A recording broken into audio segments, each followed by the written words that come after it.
The Purge.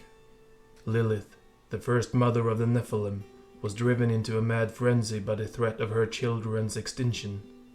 She morphed into a far more horrific form than any I've ever seen, of tooth and claw, of spike and blade, and hunted down her fellow renegades. She ruthlessly murdered each and every follower of Inarius, leaving only him to discover the carnage he had wrought. Inarius was horrified by the loss of his comrades and the terrible deed that his lover had committed. Though enraged, he could not bring himself to kill Lilith, but instead banished her from the sanctuary they had made. Inarius then attuned the World Stone to cause the powers of the Nephilim to diminish over time. He then disappeared, though some say he still walks amongst us in a form more closely resembling our own. The powers of the Nephilim did, indeed, fade over the course of generations. Today, our mortal bloodlines are the result of this great diminishment. Given the propensity for both good and evil in humankind, it is clear to me that some measure of our ancestors still resonate within us. And yet, I wonder, is it possible for humanity to evolve into something wholly extraordinary, or are we bound to the fate of our forefathers? Ancient history, the birth of civilization. Years became decades, and then centuries, leading to millennia of time elapsed.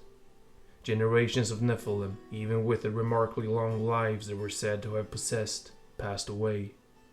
With each generation, those events which might have been truth turned to legend, eventually settling into myth. The angels and demons faded from consciousness. The Nephilim themselves slowly became mere mortals, not unlike ourselves. Humankind began to populate the world. As with its Nephilim ancestors, humanity set about building cities of its own and collecting knowledge from the far corners of sanctuary. Various texts recount that the druidic followers of Vasily retreated into the northern forest of Skosglen, where they formed the centers of learning to achieve harmony with the natural world. Elsewhere, priests from the cult of Rathma observed their esoteric rites within a vast subterranean city beneath the eastern jungles. Powerful covens of Izu witches strove to attune themselves to the world's elemental forces in the pursuit of what they deemed perfect magic. Numerous exotic religious systems also flourished during this period. The mystic Tan mage clan and the superstitious Getsimi cult practiced their beliefs in hidden temples throughout the East. All across Sanctuary, evolving cultures and civilizations formed and embraced their own explanations for the universe and its mysteries, giving rise to two divergent views, mysticism and faith. In its simplest terms, mysticism is man's study of science and magic, the seen and unseen forces which shape the world around us. Even more than that, the root of mysticism is man's desire to become the master of his own destiny. Counter to this is faith, the view that man must put his trust in powers beyond mortal understanding to determine his fate and establish ethical and moral guidelines to live by. Dear listener, the clash between these ideologies is at the core of humankind's existence. It has shaped our history in profound and irrevocable ways, and I believe it will continue to do so for as long as humans walk this world. As proof, we only need to look to the beginning of recorded history, which was ignited by a surge in mysticism. Magic in all its forms was studied and formalized into distinct schools and disciplines. In Kajan, now what is Kyrgyzstan, these schools evolved into mage clans, the most prominent of which were the Vijarai, the Ennead, and the Amuet.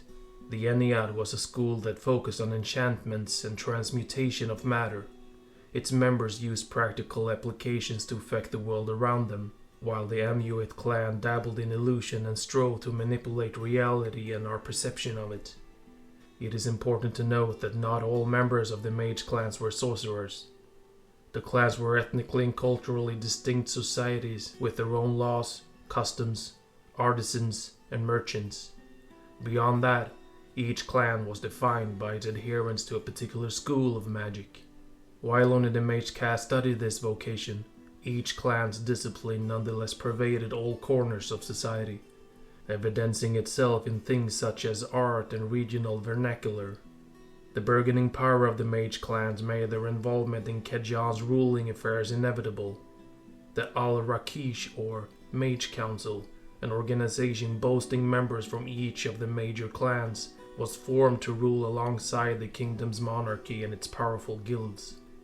The council's leadership rotated to a different clan representative every new moon. Despite the violent feuds and deep-seated prejudice that appears to have existed among the clans, the council thrived for generations. I've read accounts that eventually the head members of the kingdom's royal line became little more than puppet rulers. True power resided with the mage clans. Sadly, this era of relative peace and stability was not to last. Man's desire to plumb the secrets of the world and the unseen realms beyond it would soon lead to calamity.